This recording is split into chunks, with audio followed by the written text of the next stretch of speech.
À tous de l'EDO, le décompte est repris. Nouveau H0 visé, 12 heures, 33 minutes, 59 secondes, temps universel. Juan, on voit à nouveau le décompte. Once again, marché, we've resumed the countdown. We're now at 6 minutes 37 from the liftoff, so we're now into the automatic sequence. Yes, this is correct. We are within the synchronized sequence now, and very soon the operations manager will switch to automatic status transmission. This means that any problem occurring in any of the systems during this sequence would automatically bring the countdown to a hold. This is done because there are such a great number of checks and commands being sent to the vehicle that manually one could not perform this with enough reliability. Still, though, there is a separate system of manual interruption of the countdown. This means that human beings can still override the computers in case of a major problem.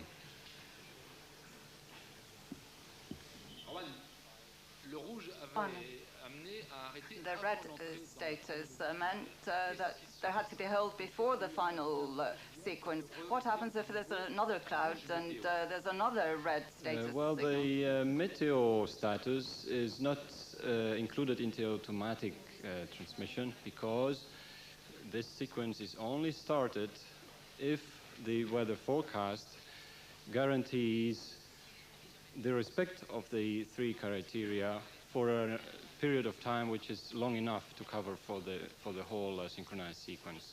So there is no short notice meteor red to be expected. Yeah. 4 minutes 40. And I think it's important to explain what's going to happen with the Vulcan engine in particular.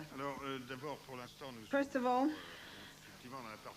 we're still in the preliminary phase of the automatic sequence. We're configuring the launch vehicle for the last and final phase when the launch vehicle is ready for ignition. At 4 minutes, we're going to pressurize the liquid oxygen tank of the central stage and then the hydrogen tank. Then at H-1 minute we move on to onboard power. Until then, the launch vehicle is powered by ground facilities, and then at minus 30 seconds, the deluge in the jet deflectors of the central stage and the boosters is started, and then flight control is started, the servo actuators that govern thrust vector control at H0. 3 seconds before H0. Ground hands over to onboard. It will be the onboard computer that commands startup of the engines and also commands liftoff. The engine is ignited and then it is checked out. The engine starts by opening a valve. The propellant enters the combustion chamber. At the same time, the gas generator is started up. That gives the turbines hot gas. It spins up the turbines and the pumps. And then the pressure establishes. And at 6.7 seconds after H0, we check out the chamber pressure. In that case, the onboard computer commands ignition of the boosters, and around 8 seconds after H0, they lift off. It's important to mention this deviation between H0 and the real liftoff of Ariane 5. H0 corresponds to the opening of the feed valves of the Vulcan engine. Only 8 seconds later, we will see liftoff of the launch vehicle. There's another piece of information I'd like to have, and that is the flight sequences so that we know what's going to happen afterwards, because of course we're at minus 2 minutes, so we have to be very quick. A couple of figures. There are four phases. The powered phase that brings you out of the atmosphere, so that lasts 2 minutes. Second, the continuation of the flight with the EPC until 10 minutes. When all propellant is consumed, then the EPS is ignited, the storable propellant stage, and then the satellites are oriented. The flight will last about 30 minutes.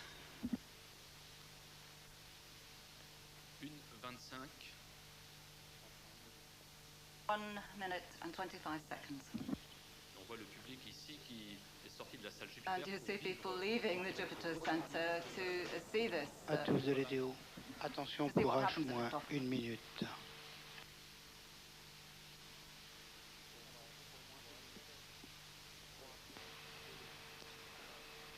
Top, moins 1 minute et des comptes. Nous sommes à 56 secondes du premier vol d'Ariane 5 qui emporte.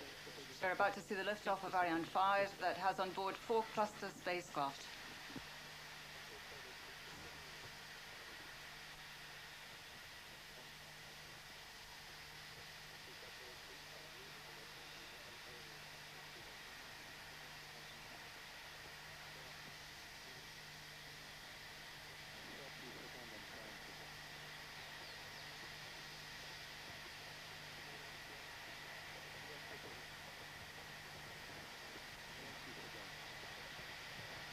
À tous de l'EDO.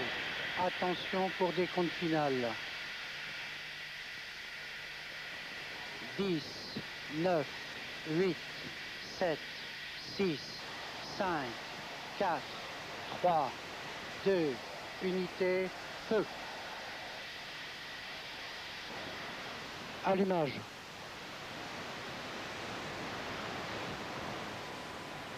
Décollage.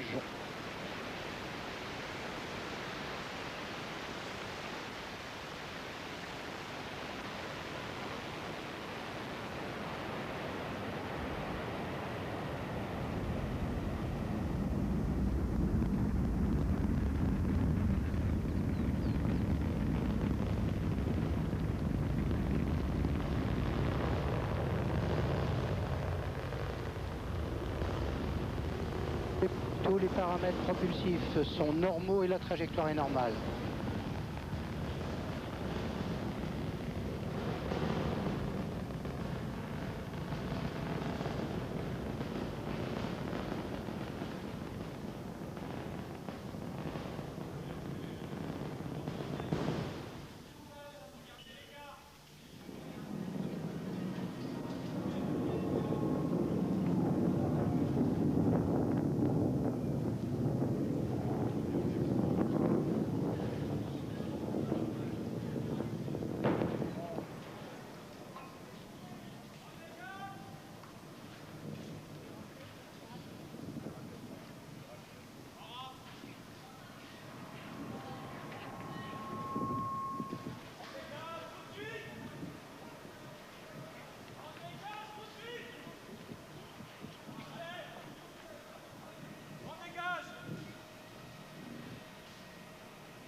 À tous de l'EDO, tous les moyens restent à leur poste.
You will have understood this is an enormous disappointment, and Michel Mignot, who is director of the CSG, will now make an official announcement.